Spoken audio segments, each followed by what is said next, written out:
ರಾಜ್ಯದಲ್ಲಿ ಹಾಲು ಉತ್ಪಾದಕರಿಗೆ ಸರ್ಕಾರ ಅನ್ಯಾಯ ಮಾಡಿದೆ. ಸರ್ಕಾರದಿಂದ ನೂರಾರು ಕೋಟಿ ರೂಪಾಯಿ ಬಾಕಿ ಉಳಿದಿದೆ. ಹಾಲು ಉತ್ಪಾದಕರಿಗೆ ಸರ್ಕಾರದಿಂದ ಅನ್ಯಾಯ. ಸರ್ಕಾರದಿಂದ ನೂರಾರು ಕೋಟಿ ಬಾಕಿ ಇದೆ. 16 ಒಕ್ಕೂಟಕ್ಕೆ 5 ರೂಪಾಯಿ ಕೂಡ ಪ್ರೋತ್ಸಾಹ ಧನವನ್ನ ಕೊಟ್ಟಿಲ್ಲ. ಬಿಡುಗಡೆಯಾಗಬೇಕಿದೆ 613.58 ಕೋಟಿ ಹಣ. ಎಸ್ಟಿಗೆ ಹಾಲು ಉತ್ಪಾದಕರಿಗೆ 18,293 ಕೋಟಿ ಬಿಡುಗಡೆಯಾಗಬೇಕಾಗಿದೆ. ಇನ್ನು ಹಾಲು ಹಾಕುವಂತಹ ಎಸ್ಸಿ ಜನಾಂಗಕ್ಕೂ ಕೂಡ ಬಾಕಿ ಉಳಿಕೆಯಿಂದ ಹಾಲು ಉತ್ಪಾದಕರ ಸಂಘ ಹಾಲು ಉತ್ಪಾದಕರು ಒದ್ದಾಟವನ್ನು ಮಾಡ್ತಾ ಇದ್ದಾರೆ. ನೋಡಿ, ರಾಜ್ಯದಲ್ಲಿ ಹಾಲು ಉತ್ಪಾದಕರಿಗೆ ಸರ್ಕಾರ ಅನ್ಯಾಯವನ್ನು ಮಾಡ್ತಾ ಇರುವಂತದ್ದು.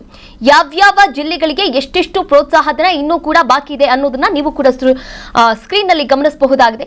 ಪ್ರತಿ ಜಿಲ್ಲೆಗೂ ಕೂಡ ಇಷ್ಟಿಷ್ಟು ಪ್ರೋತ್ಸಾಹ ಧನ ಬಾಕಿ ಇದೆ. ಹಾಸನ, ಹಾವೇರಿ, ಕಲಬುರಗಿ, ಕೊಡಗು, ಇಡೀ ರಾಜ್ಯಾದ್ಯಂತ ಇರುವಂತಹ ಎಲ್ಲಾ ಜಿಲ್ಲೆಗಳಿಗೂ ಕೂಡ ಪ್ರೋತ್ಸಾಹ ಧನ ಇನ್ನೂ ಕೂಡ ಬಾಕಿ ಇದೆ.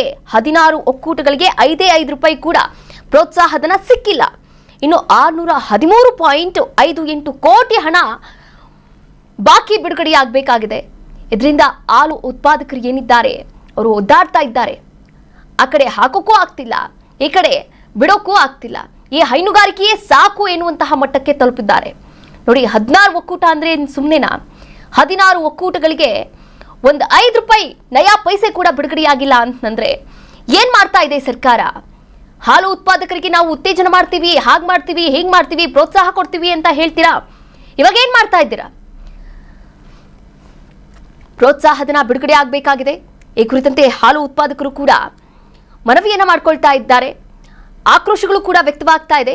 ಈ ಕುರಿತಂತೆ ಹೋರಾಟ ಕೂಡ ಶುರುವಾಗುವಂತಹ ಸಾಧ್ಯತೆ ಕೂಡ ಇದೆ. ಆದರೆ ಈ ಕುರಿತಂತೆ ಬೆಂಗಳೂರು ಸಹಕಾರ ಹಾಲು ಒಕ್ಕೂಟ ಏನಿದೆ, ಏನ್ ನಿರ್ಧಾರವನ್ನ ತೆಗೆದುಕೊಳ್ಳುತ್ತೆ ಕಾದು ನೋಡಬೇಕಾಗಿದೆ.